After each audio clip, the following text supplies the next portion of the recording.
A stranger on my flight demanded I give up my first-class seat because young people don't deserve luxury. When I refused, he called the flight attendant and screamed, "Make her move or I'll have you all fired." As security escorted him off the plane, I smiled and said, "Enjoy your seat," at the airport. This happened just a few months ago. I've been meaning to write about it because it still blows my mind that some people can act this way in public with absolutely no shame. So here's what happened. I, 29 female, was flying from LAX to JFK. My company had booked me a first-class ticket because I had meetings lined up straight after landing and I really needed rest on the flight. I don't normally get to fly first class. I know what it feels like to be crammed into economy, and I appreciate the upgrade when I get it. The flight was early, and I was already exhausted. I just wanted to sit down, get some coffee, and maybe fall asleep before takeoff. I boarded during the first call for first-class passengers and found my seat, 2A. Window seat. Quiet. Perfect. I settled in, put my headphones around my neck, and was halfway through sending a final email when I saw a man stop in the aisle and just stare at me. He didn't say anything right away. Just stood there. At first I thought he was confused, maybe checking his seat number. So I looked up and smiled politely. That's when he spoke. "Are you in the right seat?" he asked. His tone wasn't friendly. It wasn't curious. It was accusatory. I replied calmly, "Yes. 2A, that's what's on my boarding pass." He gave me this look like I'd just told him I won the lottery without buying a ticket. Then he laughed. Actually laughed. No, you're not. This is my seat. I always sit here. You must be confused. Now, I've dealt with difficult people before. But this guy was something else. I held up my boarding pass. It says 2A. I'm pretty sure I'm in the right spot. He ignored my boarding pass entirely. He didn't even glance at it. Instead, he said this: "Young people don't deserve first class. You're probably flying on your parents' miles or something. That's not how this works. You're sitting in my seat, and I need you to move now." I was stunned. This man didn't ask me to move. He told me to. Like he was a teacher and I was in trouble for sitting at the wrong desk in school. I didn't even know what to say. I've never had someone straight up tell me I didn't belong somewhere just because of how I looked or how old I was. He was maybe in his mid-50s, wearing business casual, button-down shirt, khakis, laptop bag over his shoulder. He looked like he worked in finance and thought he owned the world. "Sir," I said, trying to stay calm, "this is my seat. I paid for it. You should check your boarding pass." He rolled his eyes. "I don't need to check it. I've flown this route 100 times. It's always 2A. Just get up and let me sit down. We don't need to make this into a big thing." He was speaking louder now. Other passengers in first class were watching. A couple of them exchanged looks, clearly uncomfortable. "I'm not moving," I said. "Please check your boarding pass." He snapped. "Don't tell me what to do, little girl. You think you're so special because you got lucky with a seat upgrade? I actually work for a living. I don't need to steal someone else's seat to feel important." At this point, I could feel myself getting angry. But I wasn't going to lose it, not in front of everyone. So I just looked him in the eye and said, "Then prove it. Show your boarding pass." And guess what? He finally pulled it out. He waved it around like it was a magic ticket. He didn't even look at it himself before holding it out to me like it was going to shut me up. It said 14C. I didn't even have to say anything. One of the passengers behind him leaned over and said, "Sir, that's economy." His face turned red. Not from embarrassment. From anger. "This is unacceptable," he growled. "I paid for first class. There's been a mistake." That's when a flight attendant came over. Her name was Mia. I remember because she was the real MVP. She was petite, mid-30s, with a calm but serious vibe. The kind of person who has zero time for BS. She walked up and said, "Is everything okay here?" Before I could answer, he jumped in. "This girl is sitting in my seat. She won't move. This is 2A, and she refuses to cooperate." Mia turned to me and asked, "May I see your boarding pass, miss?" I handed it to her without a word. She glanced at it, nodded, and then turned to him. "Sir, this passenger is assigned to 2A. May I see your boarding pass?" He gave it to her with the same smug confidence. The second she looked at it, her expression didn't change. "Sir," she said calmly, "you're assigned to seat 14C. That's an economy." Silence. He stared at her like she'd just slapped him in the face. "That's not possible," he said. "I always sit here. This has to be a mistake." "It's not," Mia said. "You're welcome to speak to the gate agent after we finish boarding, but for now, please take your assigned seat." "I'm not sitting in economy," he snapped. "You need to fix this now. Do you have any idea who I am?" She didn't even flinch.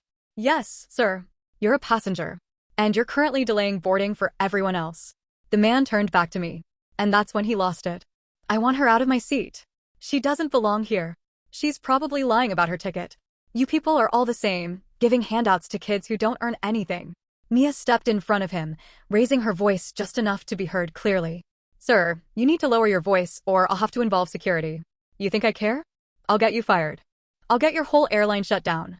Make her move or I'll have you all fired. At this point, everyone in first class was watching. Some people had their phones out. I saw at least 2 recording him. Mia picked up the phone near the galley and made a quick call. Calm. Quick. Efficient. Hi, we need security at the front. Passenger refusing to comply with seating assignment. Thank you. He heard her say that and exploded. This is a joke. You're calling security on me? I'm a paying customer. I stayed quiet. Just stared at him. He tried to stare back but quickly turned away. A few minutes later, 2 airport security officers arrived. They were big, calm, and looked like they'd done this before. Mia gestured to the man and explained the situation. He interrupted her mid-sentence. They're trying to steal my seat. She's not even in first class. This whole airline is corrupt. I demand a supervisor. One of the officers said, Sir, we need you to step off the aircraft. You can speak with the gate supervisor there. I'm not going anywhere. She took my seat and you're rewarding her for it? This is discrimination. The other officer stepped forward. Sir, final warning. You either walk off this plane calmly or we'll remove you physically. Your choice. He stood there breathing heavy. His fists clenched. His face red. He looked like he wanted to fight someone. But eventually, he realized he wasn't winning. He grabbed his bag, turned around, and stormed off the plane, shouting the whole way. And just as he stepped out of the aircraft door, as soon as the man stormed off the plane with security, everyone in the front cabin exhaled like they had been holding their breath the entire time. A few people nodded at me. One woman leaned over from across the aisle and said, Good for you. That guy was insane. I gave her a small smile, but honestly, I was still a little shaken. I put my headphones on and closed my eyes, trying to relax. I thought the chaos was over. I was wrong. About 15 minutes later, just as the crew was finishing the final boarding count, I noticed the flight attendants having a quiet, serious conversation near the galley. One of them kept glancing over at me. I took off my headphones. Mia came back to my seat. She looked uncomfortable. Miss, she said gently, we just got a message from the gate supervisor. The man who was removed from the plane? He's claiming there was a mix-up with your ticket. My heart skipped. Excuse me? He's saying he was originally booked in first class and that your name was accidentally assigned a seat due to a system error. I almost laughed. That's not true. I booked this flight a week ago. My company paid for it. The seat was mine before I even checked in. She nodded. We believe you. But here's the thing, he's demanding a full investigation, and now he's refusing to leave the gate area unless someone from the airline speaks to him directly. He's made such a scene out there that airport staff had to get involved. I could feel the heat rising in my face. So what now? Are you kicking me out of my seat? No, Mia said quickly. Absolutely not. But he's claiming he has proof that he purchased 2A. He says he has an email confirmation showing it. The gate agent is reviewing it now. I was furious. I dug into my bag and pulled out my phone. I still had the email confirmation from my company and the airline receipt with seat 2A clearly listed. I have proof too, I said. She nodded again. Good. We're not taking any action right now. But the gate agent might come on board to speak with you and verify some things. We're sorry for the inconvenience. I leaned back in my seat, absolutely fuming. This man had the nerve to not only scream at me and the crew, but now he was trying to mess with my booking, to get me removed after already being escorted off. About 5 minutes later, sure enough, the gate agent came onto the plane. She was polite, professional, but clearly stressed. Hi, I'm Jenna. I'm sorry to bother you, but I need to verify some booking info real quick, she said softly, crouching slightly next to me so she wouldn't block the aisle. I showed her everything, my boarding pass, my email receipt from the airline, and the confirmation from my company's travel agent. Thank you, she said. I'm so sorry. He's being extremely difficult out there. He's refusing to leave until we show him proof that this seat was never his. Why is he being taken seriously at all? I asked, trying to keep my voice low but firm. He screamed at staff. He threatened people. He should be banned from flying. She nodded. We're reviewing that as well. But he says he has friends at the airline and he keeps name-dropping. It's making the agents nervous. Of course he's one of those guys. The kind who throws around fake connections to scare people into giving him what he wants. I sat there stewing while she walked back off the plane. The rest of first class was quiet. Everyone was listening, pretending not to. 15 more minutes passed. We were already past our scheduled departure. Then came the next twist. Mia returned again, this time looking completely fed up. She leaned in and said quietly, "We just found out something else. That man? He was booked in first class. Seat 2A. But his company canceled his ticket yesterday." My eyes went wide. What? He wasn't supposed to be on this flight at all. His reservation was voided and the seat was released. Your booking came in after that and was properly assigned. Everything on your side is valid. The problem is, he knows someone in management at the airline. I stared at her. Are you serious? She nodded. And that person is now trying to get him back on the plane. What? I almost shouted. After everything he did? I know, she said. It's unbelievable. But apparently, his friend is calling in favors, saying it was a mistake to remove him and that we need to make space for him in the front cabin. There is no space, I said. Unless you want to ask someone else to move to coach. She looked even more uncomfortable. The suggestion was to ask if you would move to another seat temporarily while we work it out. I laughed. Not out of humor. Out of disbelief. So let me get this straight, I said. He screams, threatens you, gets thrown off the plane, makes up a story about seat mix-ups, lies about having proof, and now because he knows someone, you're asking me to move? She didn't respond right away. But her face said it all. She didn't want to do this. She was just being forced to follow orders. Tell whoever called you that they can come down here and sit in 14C next to him if they love him so much, I said coldly. I wasn't yelling. I wasn't rude. But I was done. Mia nodded, stood up, and walked off. I watched her disappear through the curtain to the front. Then another 10 minutes went by. Then 20. We were now 40 minutes past takeoff time. The pilot hadn't even pushed back from the gate. People were getting restless. A guy 2 rows back pressed the call button and asked how much longer. Mia came back again, this time walking straight to the intercom. "Ladies and gentlemen," she said into the speaker. "Thank you for your patience. We are resolving a situation and will be underway shortly." But I could tell. Something was going down outside the plane. Something big. And it wasn't over. By now, people were getting irritated. Not just in first class. I could hear murmuring coming from economy too. The plane was still at the gate. 45 minutes past scheduled departure.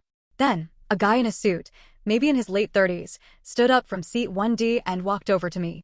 "Hey," he said softly, "I'm sorry to butt in, but I work in corporate for the airline. I've been listening and what's happening isn't okay." I blinked. "You work for the airline?" "Yeah. Not flight crew. I'm in internal operations, mid-level management. I just happen to be flying today. I'm not high up, but I know how this stuff works. And I've already called our internal ethics line about what's going on outside." He glanced toward the curtain. Someone higher up is definitely trying to muscle their way into making that man look like the victim here. It's not normal. He had no active reservation. They're now trying to pin the blame on the gate agent for releasing his seat in the first place. "You're kidding," I said. "I wish I was. I just want you to know there are a few people watching this from the inside. I've already logged the entire sequence of what happened. If anyone tries to push you out of the seat, legally or not, they're going to have a much bigger issue." That made me feel better, but only slightly. Then came another twist. A second gate agent boarded the plane. Not Jenna. This was someone else. Older. Clearly higher up. She wasn't smiling. She had the energy of someone who didn't get questioned much. She came directly to me and crouched just like Jenna had. She didn't even introduce herself. "I need to be transparent with you," she said. "We're being told from corporate to allow the passenger in question back on board." My jaw dropped. "No," I said immediately. "Absolutely not. That man yelled at me. Yelled at your staff. He made threats. He was removed for a reason." She didn't flinch. "We understand that. But due to internal complications and communication errors with his booking, there's pressure from above to de-escalate and accommodate him." "Then let them accommodate him," I shot back. "I'm not giving up my seat. Period." At that moment, Mia returned, walking quickly. "She doesn't have to move," she said firmly, standing next to me now. "And frankly, we should not be letting that man back on. He threatened me. You heard it yourself." The older woman turned to Mia. "I understand, but we've been instructed. That's not how this works," said the man in the suit, standing now behind them. "I work in ops and I've already filed a complaint through our system. The passenger was deboarded due to disruptive behavior, not a booking error. Letting him back on opens the airline up to legal exposure." He pulled out his ID and handed it to the senior gate agent. She took one look and froze. Now things were really getting interesting. She stepped back and walked off the plane without another word. 5 minutes later, Mia came over again. She looked like she had just come from a war room. "You're not going to believe this," she said. "He's gone. Like, literally gone." Security went to check in on him at the gate, and he just disappeared. I stared. He what? Yep. Left his bag, too. It's still sitting at the gate counter. They made an announcement, but he's not responding. Either he left the terminal or he's hiding in the bathroom. What about the people trying to get him back on the plane? I asked. That's the other thing, she said. Someone high up at corporate tried calling the flight deck directly. But the captain shut it down. He told them we're not delaying the flight any longer over one person, especially one who was kicked off for being aggressive. Mia smiled then. The first real smile I'd seen from her. The captain said if they had a problem with his decision, they could fly the next plane themselves. That made me laugh. But even that wasn't the end. Just as the crew was getting ready to close the doors, one of the security officers came back onto the plane. He walked down the aisle, leaned down next to me, and said, "Miss, I'm sorry to interrupt again. We need to ask you a few questions after the flight, just a quick statement." I blinked. Why? He sighed. We checked the security footage. After he left the gate, he was seen entering a restricted corridor. He's not supposed to be back there. TSA is involved now. What the hell? I whispered. We don't know if it's revenge, confusion, or just someone who lost it completely. But we're following protocol. The airport is on alert in case he tries to board another flight under someone else's name. Do you think I'm in danger? I asked. No. We're pretty sure he left the terminal. But just to be safe, we've flagged him. And TSA will be waiting to speak with you and the crew when we land. I nodded slowly. I didn't feel afraid exactly, but the situation had turned way darker than I expected. All I wanted was to go to New York, get to my meetings, and maybe eat a bagel in peace. Instead, I was now part of a possible security incident. And somehow I had a feeling this guy wasn't finished yet. The plane finally pushed back from the gate, and I exhaled in relief. It felt like we had been stuck there forever. The stranger, who had now escalated from a rude, entitled man to a full-blown security risk, was gone. Or at least, that's what I thought. I tried to shake it off. I ordered a drink, plugged in my headphones, and pretended like none of it had happened. The turbulence in my chest settled. I was finally flying to New York. Until about 2 hours later. Midway through the flight, I noticed a flight attendant speaking in hushed tones with another crew member near the front. Their expressions were tight, worried. I tried not to think too much about it. Maybe it was nothing. Then Mia appeared at my seat again. "Miss, I need to ask, do you have any reason to believe that man from earlier would try to follow you to New York?" My stomach dropped. "Why?" I asked. She sighed, glancing over her shoulder before leaning in. "TSA just sent word to the flight deck. He somehow booked another flight to JFK after getting kicked off this one. He's in the air right now. He'll be landing about 20 minutes after us." I stared at her. How is that even possible? She shook her head. He must have booked it under another name. TSA flagged him late, but not before he cleared security again. We don't know if it's revenge, coincidence, or just a guy refusing to accept reality. I swallowed hard. So what happens now? The airline is coordinating with airport security to intercept him the second he lands. And TSA wants to speak with you when we arrive. This wasn't happening. This wasn't real. I was supposed to be at my hotel in a few hours, prepping for meetings, not dealing with some lunatic who was now stalking me across state lines. The tension inside me was like a rubber band pulled to its limit. And then came the final twist. As we started descending into New York, a passenger from the row behind me tapped my shoulder. I turned around and met the gaze of a woman in her 40s, sharp-featured, expensive-looking. She had been quiet this whole time, but now she looked like she was struggling with something. I think I need to tell you something," she whispered. I took my headphones off. "What?" She hesitated. Then she sighed. "I know that man. The one who tried to take your seat." My whole body went still. She licked her lips and kept her voice low. I recognized him right away, but I didn't want to get involved. But now, with everything that's happened, I need to say something. I nodded slowly. "Go on." She inhaled sharply, like she was debating whether she should really say it. But then she just came out with it. "He's my ex-husband." I blinked. "Excuse me?" She nodded. "We divorced last year. He was, is a deeply entitled man. Always believed he was owed things, always lied to get his way. He lost his job last month, but he refuses to admit it. He still acts like he's a big shot. And this is exactly the kind of thing he would do. Cause a scene. Play the victim. Name drop people he barely knows." A cold chill ran through me. She sighed. "I should have spoken up earlier. But when I saw him get kicked off the flight, I thought that would be the end of it. Now that I know he's following you to New York, I can't just sit here and say nothing. Do you think he's dangerous?" I asked. She hesitated. Then, very carefully, she said, "He's unstable. And when he doesn't get his way, he likes to make people pay for it." I clenched my fists. Mia, who had been standing nearby, had caught every word. "Thank you for telling us," she told the woman. "We're making sure security is waiting for him when he lands." The woman nodded, looking down at her hands.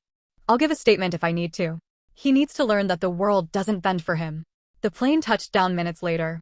And suddenly, the real confrontation was about to begin. As soon as I stepped off the plane, I was met by 2 security officers and a TSA agent. They asked me to follow them to a quiet area near baggage claim. I barely had time to process before I saw him. The man, the one who had screamed at me, demanded my seat and gotten himself kicked off the plane.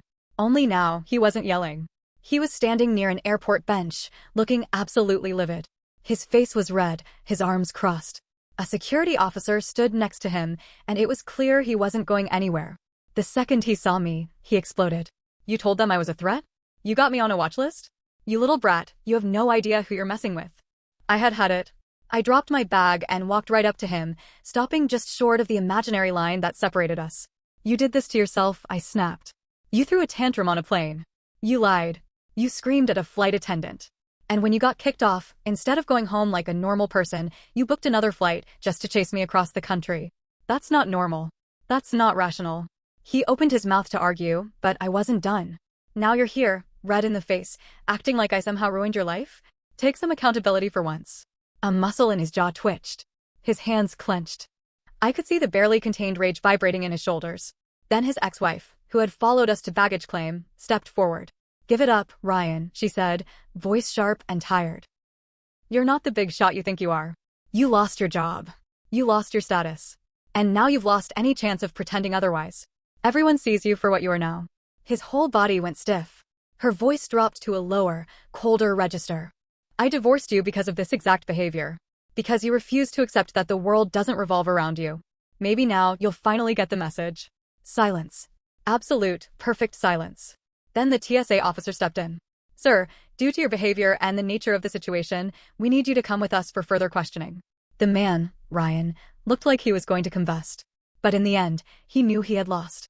With a final venomous glare in my direction, he picked up his bag, turned on his heel, and was escorted away. I sat on a bench near baggage claim, taking deep breaths. The adrenaline had worn off, and I was just tired. The ex-wife sat down next to me. "I'm sorry," she said. "For everything. I should have spoken up earlier." I shook my head. "It's not your fault." She nodded slowly. "Still, maybe now he'll finally face the consequences of acting like the world owes him something." I didn't respond. Because honestly, I wasn't sure he would ever change. All I knew was that I wasn't going to let men like him walk all over me. And if there was one thing I had learned from this whole nightmare, sometimes the best revenge is watching entitled people ruin their own lives.